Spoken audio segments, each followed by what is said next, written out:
New York, September 2013. He didn't look like the hotel guests, the business people, or the tourists. He didn't move like them either. He brushed past me as I climbed off my Vespa, stilettos in hand, outside the entrance of the Waldorf Astoria. Had he smiled at the radiance of my scarlet ball gown, or was he amused by my battered Converse sneakers?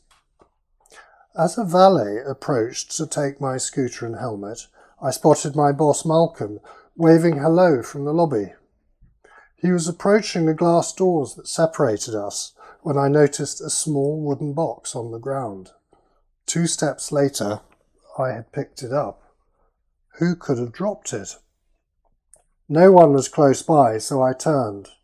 That man was the only person who was already half a block away, gliding beside the cars that waited for the lights to change. Was it his? What I knew for sure was that now wasn't the time to be tracking down the little box's owner. I should hand it into reception and concentrate on the evening ahead. For a few seconds I relaxed as I studied the hotel's confident, soaring opulence, a world unknown to me before my arrival from Nantucket 4 years ago. The smooth texture of the box, however, drew my thoughts back to it. Was there something valuable inside? What if it did belong to that man and he never returned to collect it? I turned it over and caught my breath. How on earth? Malcolm emerged in front of me. "Hello, darling. You look absolutely... Are you okay?"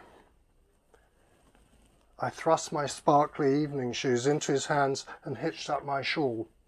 I was about to give chase when a convertible Ferrari launched to a stop beside me. "Going my way, babe," the driver shouted over the thrum of the engine. But my dress was redder and I got the better start. The Ferrari leapt forward and the driver middle-fingered a BMW, triggering a duel of blasting horns that ricocheted around the street. I was sprinting now with Grandma's trusty evening bag bouncing under my shoulder.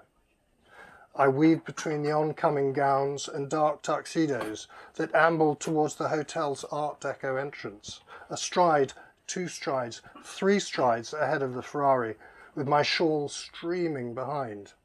Surprised glances. Someone called, "Teal Douglas?" "Sorry, can't stop," I answered without turning. The man I was chasing didn't seem to be hurrying.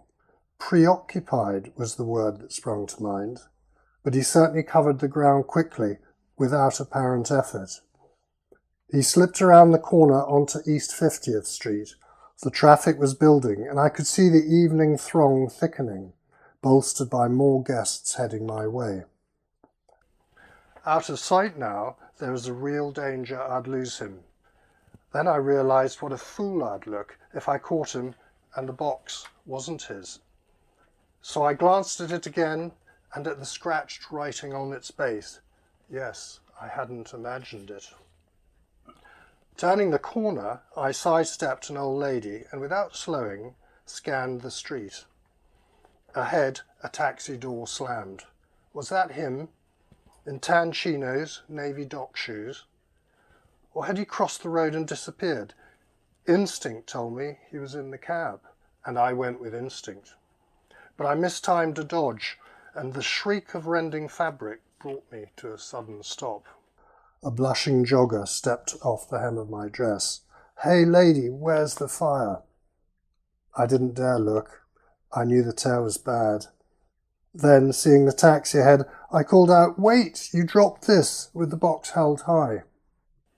I looped the torn tails of my gown over my arm and rushed on. For 20 strides, the gap closed. Then a delivery van changed lanes, and the cab pulled out. Another shout, and the passenger turned. Yes, it was him. Strange, he heard me over the roar of the traffic. Though low in the sky, the sun threw a band of light across a face with an expression that blended surprise with humour. A face I'd rather like opposite me tonight at the Musculus Media Awards dinner. But now my dress was torn, my hair messed up. I felt hot too. I mouthed, "Please stop." But as if in slow motion, the taxi and its passenger were swept away. Catching my breath on the street corner, I ignored the staring passers-by and fiddled with the torn ends of my once beautiful dress. A window reflection confirmed the bow I'd tied wasn't bad. In fact, it wasn't bad at all. Giovanni's salon masterpiece, though, my plaited bun, was a disaster. By jettisoning a few hairpins, I was able to restore some symmetry. Walking back to collect my heels from a bemused Malcolm and my thoughts, I noticed the box fitted snugly in my palm. As my fingers stroked the well-sanded surface, I ran a nail along its snug join lines. When I shook it, something rattled. Despite pulling and twisting, it refused to open. Obviously made with skill, the box offered little compensation for my dishevelled appearance. Why, tonight of all nights, had I been so impulsive? But deep down, I knew the answer. I was a sucker for a mystery, and this strange box with the carved writing on its base was right up there with UFOs, the Loch Ness Monster, and relationships that actually worked. I stopped under the iconic entrance awning beneath the gleaming sign that announced the hotel's name. I dropped the box in my bag to be inspected later when I wasn't in such a rush. Maybe then I'd discover a pressure point and it would spring open, mystery solved. I'd have time to fiddle with it over dinner after the result was announced. The result! I caught my breath as I wondered what awaited me in the hotel ballroom where my colleagues would be collecting, laughing, drinking, and discussing me. Then I froze as people turned and stared. A Rolls Phantom had sighed up to the curve. I backed against a wall to avoid the surge of the crowd. The praying mantis concierge oozed forward, and the chauffeur skipped around to open the passenger door. "The media magician's here," a man in a tan raincoat beside me said. "I heard Ronnie's onto the old fox. Expect a bloodbath," his friend answered. They dropped their cigarettes and stepped forward. 24 more paparazzi jumped to camera flashing attention.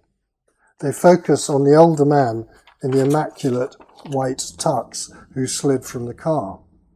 Overhead lighting gleamed on patent leather shoes as he applied a 3-degree correction to his buttonhole rose. "Basil, look here." "Give us a smile." "Yo, over here."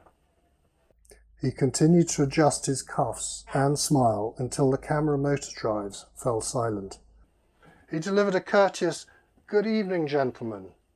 Spotting my buddy Natalie with her Nikon, he arched an eyebrow and added, "Excuse me, lady and gentlemen." A voice carried from the thicket of lenses, "Sir Basil, there's a story on the grapevine that all's not quite as it seems at Musculus. Would you care to comment?" Sir Basil's eyes levelled on the journalist. "Ronnie, isn't it? My dear fellow, my interest in grapes, and for that matter vines, is limited to first-growth Bordeaux recommendations from my wine merchants." "But—" "Oh, he's good," the man beside me said. Had I detected a quiver in Sir Basil's voice? If I had, it was gone when he added, "I'm here for an important annual event, not to give interviews. Now, if you'll please excuse me." He stepped purposefully forward towards the hotel's main doors. Taking a deep breath, I darted past the pressing crowd and headed inside. Let the fun begin. Thank you.